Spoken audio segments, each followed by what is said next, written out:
আসসালামু আলাইকুম। আজকে আমরা উদ্যোক্তা সৃষ্টি ও দক্ষতা উন্নয়ন প্রকল্পের বিনিয়োগ পরিকল্পনার আন্ডারে আমরা উৎপাদন ব্যবস্থাপনা ও সেবা সম্পর্কে বিস্তারিত আমরা ডিসকাস করব। বিস্তারিত ডিসকাস করার আগে আমি আমার পরিচয় দিয়ে নিচ্ছি। আমার নাম হলো মোহাম্মদ মেহেদি হাসান। আমি মোর দ্যান 12 ইয়ার্স কাজ করেছি বিভিন্ন লোকাল অ্যান্ড মাল্টিনেশনাল কোম্পানিতে। আমি বিভিন্ন কোম্পানিতে কাজ করেছি প্রসেস ইমপ্রুভমেন্ট নিয়ে, কোয়ালিটি ম্যানেজমেন্ট সিস্টেম নিয়ে এবং প্রসেস অডিট নিয়ে। কারেন্টলি আমি একটা অর্গানাইজেশন আমি অপারেট করি, এটার নাম হচ্ছে বিজনেস বি। আমি এটার ফাউন্ডার এবং চিফ অপারেটিং অফিসার হিসেবে কাজ করছি। এটা বেসিক্যালি একটি training and management consulting company. আমরা বিভিন্ন ধরনের ট্রেনিং প্রোভাইড করি। ট্রেনিংগুলো হচ্ছে যে পাবলিক ট্রেনিং করি, কর্পোরেট ট্রেনিং করি এবং কনসালটেন্সি করি। আইএসও সার্টিফিকেশনের ইমপ্লিমেন্টেশনের জন্য আমরা কনসালটেশন ট্রেনিং করি ইন হাউস। এছাড়া লিন সিক্স সিগমা ইমপ্লিমেন্টেশনে আমরা কাজ করি। তো এখন আমরা চলে যাচ্ছি মূল টপিকে। আজকে আমাদের মেইন টপিক হচ্ছে বিনিয়োগ পরিকল্পনা। এটার আন্ডারে পণ্য উৎপন্ন সেবা নিয়ে আমরা বিস্তারিত আলাপ করব। তো এটার আন্ডারে কী কী বিষয় ইনক্লুডেড সেটা নিয়ে কথা বলছি। এটার আন্ডারে বেসিক্যালি উৎপাদন প্রক্রিয়ার উপাদানসমূহ, উৎপাদন ক্ষমতা, উৎপাদন ব্যয়, উৎপাদন ব্যবস্থাপনা। এটার পরে আরেকটা সাব টপিক হচ্ছে ব্যবস্থাপনা পরিকল্পনা। এটার আন্ডার হচ্ছে কর্মপরিবেশ ও গঠন। তো আসলে উৎপাদনের উপাদানসমূহ কী কী, যেটাকে ইংলিশে ফ্যাক্টরস অফ প্রোডাকশন বলে। ল্যান্ড, লেবার, ক্যাপিটাল, এন্টারপ্রাইজ, এই চারটা জিনিসকে ফ্যাক্টরস অফ প্রোডাকশন বলে। ল্যান্ড হচ্ছে আপনার ব্যবসা করার জন্য যে জমি লাগবে, উপযুক্ত জমি নির্বাচন করা। লেবার হচ্ছে যে আপনার যে শ্রমটা আপনার লাগবে, প্রত্যক্ষ শ্রম আপনার প্রোডাকশন প্রসেসের জন্য। ক্যাপিটাল হচ্ছে যে টাকা পয়সা এবং হচ্ছে সম্পদ আপনার ব্যবসায়িক কাজে লাগবে, সেটা হচ্ছে ক্যাপিটাল। এন্টারপ্রাইজ হচ্ছে একজন এন্টারপ্রেনার হিসেবে আপনার দক্ষতা, আপনার যোগ্যতা, আপনার ইনিশিয়েটিভ, সেটাই হচ্ছে এন্টারপ্রাইজ। আমরা যদি উৎপাদনের ধাপগুলো দেখি, একটা স্বাভাবিক প্রক্রিয়া সেটা হলো যে উৎপাদন প্রক্রিয়া হচ্ছে একটা সেন্টার যেখানে আসলে উৎপাদনের কার্যক্রমটা সম্পন্ন হয়। এটার জন্য কী কী লাগে? কাঁচামাল ও যন্ত্রাংশ লাগে এবং সম্পদ লাগে আমার হচ্ছে যে এই প্রোডাকশন প্রসেসটাকে রান করার জন্য। আর এই উৎপাদন প্রক্রিয়াটা আসলে বেসিক্যালি হচ্ছে চাহিদা তথ্য থেকে, মানে মার্কেট ডিমান্ড থেকে।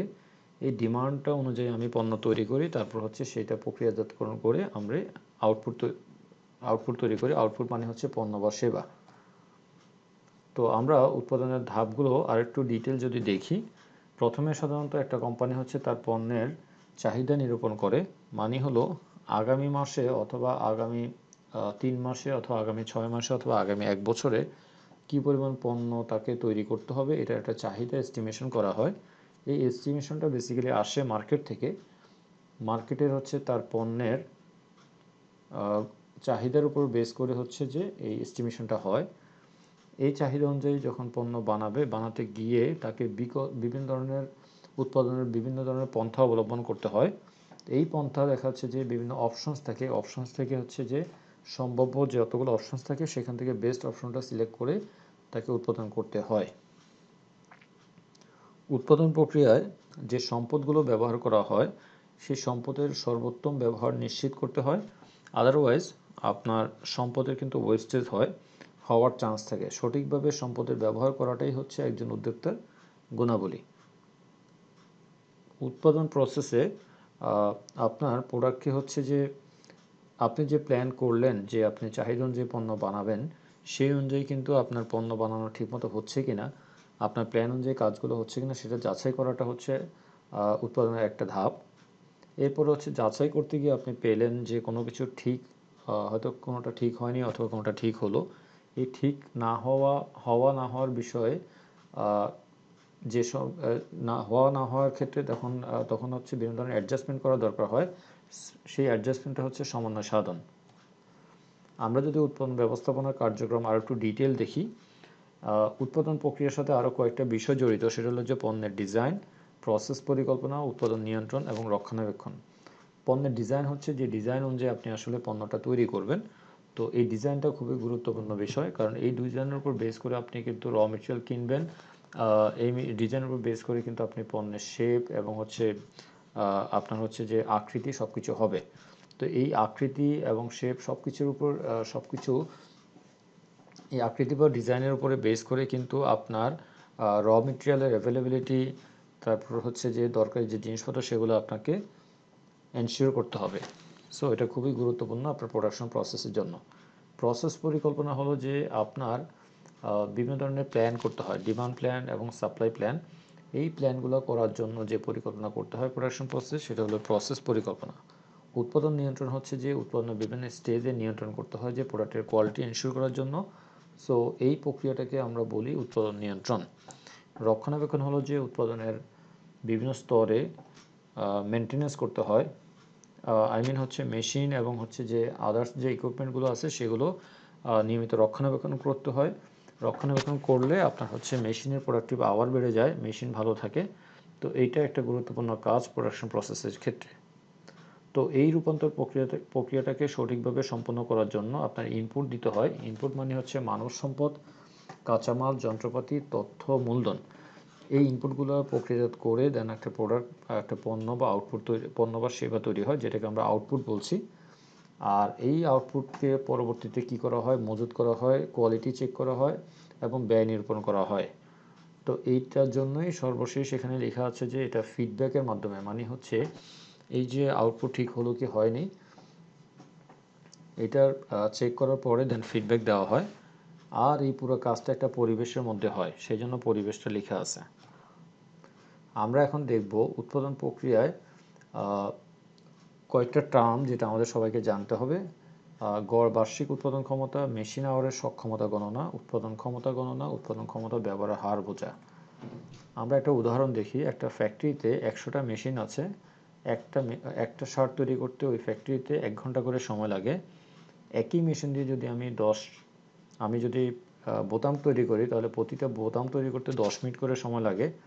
আর ওই ফ্যাক্টরিতে প্রতিদিন 10 ঘন্টা করে কাজ করে। তাহলে আমরা মেশিন আওয়ারের ক্ষমতা যদি বের করতে চাই, তাহলে মোট মেশিনের ব্যবহারের ঘন্টা ইনটু মেশিনের সংখ্যা দিয়ে যদি আমি গুণ করি, তাহলে মেশিন আওয়ারের ক্ষমতাটা আমি পেয়ে যাব, সেটা হচ্ছে 1000 ঘন্টা। তার মানে 1000 ঘন্টা যদি আমার টোটাল হয়, একটা শার্ট তৈরি করতে 1 ঘন্টা সময় লাগে, তার মানে 1 দিয়ে ভাগ করলে আমি টোটাল ওই মেশিন থেকে 1000টি শার্ট তৈরি করতে পারবো। আর ওই মেশিন থেকে যদি আমি বোতাম তৈরি করি, তাহলে টোটাল 1000 ঘন্টায় আমি বোতাম তৈরি করতে পারবো 6250টা বোতাম। আর এই মেশিনটা আপনার শুরুর দিকে প্রোডাকশন হয়তো আপনার ভালো দিবে, কিন্তু মেশিনগুলো একটা পর্যায়ে গিয়ে তার কার্যক্ষমতা কমতে থাকবে। তখন উৎপাদনের ওই সময় দেখা যাচ্ছে যে আপনার উৎপাদন ক্ষমতাও কমে যাবে। তখন এই মেশিন দিয়ে হয়তো 1000 শার্টের পরিবর্তে 900 শার্ট তৈরি করা যেতে পারে। উৎপাদন ক্ষমতার একটা উদাহরণ যদি হয়, আমরা যে একটু আগে যে উদাহরণটা দেখলাম, সেটাকে যদি আমি উৎপাদন ক্ষমতার ফর্মুলা আকারে যদি দেখতে চাই, তাহলে আমাকে ফর্মুলাটা এভাবে দেখতে হবে যে মোট প্রাপ্য মিনিট মেশিন আওয়ার ইনটু 60, এটা দিয়ে গুণ করলে আমি টোটাল প্রাপ্য মিনিট পাবো। এটাকে আমি প্রতিটা পণ্য উৎপাদনের জন্য প্রয়োজনীয় সময় সেটা দিয়ে ভাগ করলে উৎপাদন ক্ষমতা পাবো। এখানে আমরা একটা উদাহরণ দেখি। একটা ফ্যাক্টরিতে মেশিন সংখ্যা হচ্ছে 200, দৈনিক কাজের ঘন্টা হলো 10, প্রতিটি পণ্য উৎপাদন করার জন্য সময় লাগবে হচ্ছে 25 মিনিট, প্রতিটি লাইনের গড় সক্ষমতা হলো 50%। তো এইটা থেকে যদি আমি বের করতে চাই মেশিন আওয়ার কত, তাহলে মেশিন আওয়ার হচ্ছে 200 × 10, তাহলে 2000 ঘন্টা আমি মেশিন ইউজ করতে পারবো। মোট প্রাপ্য মিনিট হলো 2000 × 60, তার মানে 1,20,000 মিনিট আমি মেশিন ইউজ করতে পারবো। আর উৎপাদন ক্ষমতা হচ্ছে 1,20,000 ভাগ 25 মিনিট সময় লাগে তৈরি করতে, সেটা দিয়ে ভাগ ইনটু লাইনের সক্ষমতা হচ্ছে 50%, মানে হলো এই লাইনটা আমি সর্বোচ্চ 50% ইউজ করতে পারবো একটা নির্দিষ্ট সময়। তো টোটাল আমি উৎপাদন করতে পারবো 2400 কোয়ান্টিটি। আমরা এখন বুঝবো যে একটা ফ্যাক্টরির ক্যাপাসিটি, আমরা বুঝবো যে ক্যাপাসিটি ইউটিলাইজেশনটা ঠিকমতো হচ্ছে কিনা।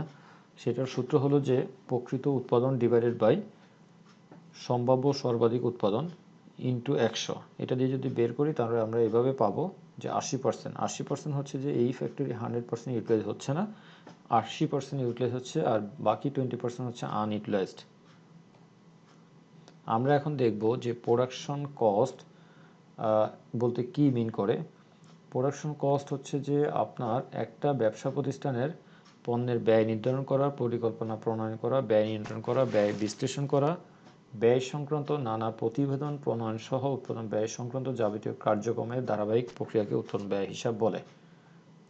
কেন আপনি উৎপাদন ব্যয় হিসাব নিরূপণ করবেন? প্রথম কথা হচ্ছে যে ব্যয় নিরূপণ করার জন্য আপনি যদি সঠিকভাবে ব্যয় নির্ধারণ করতে না পারেন, তাহলে কিন্তু আপনি প্রোডাক্টের প্রাইস নির্ধারণ করতে পারবেন না। তার মানে প্রোডাক্টের হচ্ছে যে প্রাইস নির্ধারণ করা একটা উদ্দেশ্য, এছাড়াও আরও অনেক উদ্দেশ্য আছে ব্যয় নিরূপণ করার জন্য, ব্যয় হিসাবের জন্য। তো ব্যয় নিরূপণটা আমাকে সঠিকভাবে করতে হবে। ব্যয় নিয়ন্ত্রণ, আপনার উৎপাদনের বিভিন্ন পর্যায়ে আপনার ব্যয়টা নিয়ন্ত্রণ করতে হয়। ব্যয় যদি আপনি নিয়ন্ত্রণ করতে না পারেন, তাহলে প্রোডাক্টের কিন্তু কস্ট বেড়ে যাবে। কস্ট বেড়ে গেলে প্রোডাক্টের প্রাইস বেড়ে যাবে। আপনি কম্পিটিটিভ মার্কেটে আপনার যে পজিশন সেটা আপনি ধরে রাখতে পারবেন না। আচ্ছা, তো আপনি ব্যয় নির্ধারণ করে মূল্য নির্ধারণ করতে পারবেন, কারণ ব্যয়ের সাথে আপনার মুনাফা যোগ করলে মূল্যটা নির্ধারণ করা হয়। আর মূল্য যদি আপনি নির্ধারণ করেন, তাহলে কিন্তু ওটার সাথে মুনাফা বাই ডিফল্ট থাকে। বাই ডিফল্ট থাকলে তখন আপনার মুনাফাটাও কিন্তু বের করতেছেন। পরিকল্পনা বাজেট প্রণয়ন, আপনার বার্ষিক পরিকল্পনার বাজেট প্রণয়ন করার ক্ষেত্রে ব্যয়টা খুব গুরুত্বপূর্ণ ভূমিকা পালন করে। উপযুক্ত বিকল্প সিদ্ধান্ত গ্রহণ, ব্যবসায়িক প্রয়োজনে হচ্ছে বিভিন্ন ধরনের অল্টারনেটিভ সিদ্ধান্ত নিতে হয়, যেটা বেস্ট সলিউশন। এই সলিউশন নেওয়ার জন্য উৎপাদন ব্যয় হিসাব আপনাকে করতে হবে। আমরা এখন দেখব একটা কারখানার উৎপাদন ব্যয় কিভাবে নির্ণয় করা হয়। উৎপাদন ব্যয় হচ্ছে যে এটার ফর্মুলা হচ্ছে যে কারখানার সরাসরি শ্রমিকের জন্য যে খরচ, সেটার সাথে কাঁচামাল যোগ করার পরে কারখানার অন্যান্য সকল খরচ যোগ করার পরে উৎপাদন ব্যয় বের হবে। আমরা এখন দেখব একটা ফ্যাক্টরির গড় উৎপাদন ব্যয় কীভাবে বের করে। গড় উৎপাদন ব্যয় হচ্ছে যে এটাকে আপনার গড় উৎপাদন ব্যয় হচ্ছে মোট উৎপাদন ব্যয়কে যদি আমি মোট উৎপাদিত পণ্য সংখ্যা দিয়ে ভাগ করি, তাহলে গড় উৎপাদন ব্যয় পেয়ে যাব। এখন আমরা দেখব যে একটা প্রতিষ্ঠানের কর্মপরিবেশ বলতে কি বুঝি। তো আমরা আসলে তার আগে আমাদের বুঝতে হবে যে প্রতিষ্ঠানের কর্মপরিবেশ, ভালো কর্মপরিবেশ কেন দরকার। তো এটা বেসিক্যালি একটা ভালো কর্মের দরকার এই জন্য, এটা মানসিক একটা প্রভাব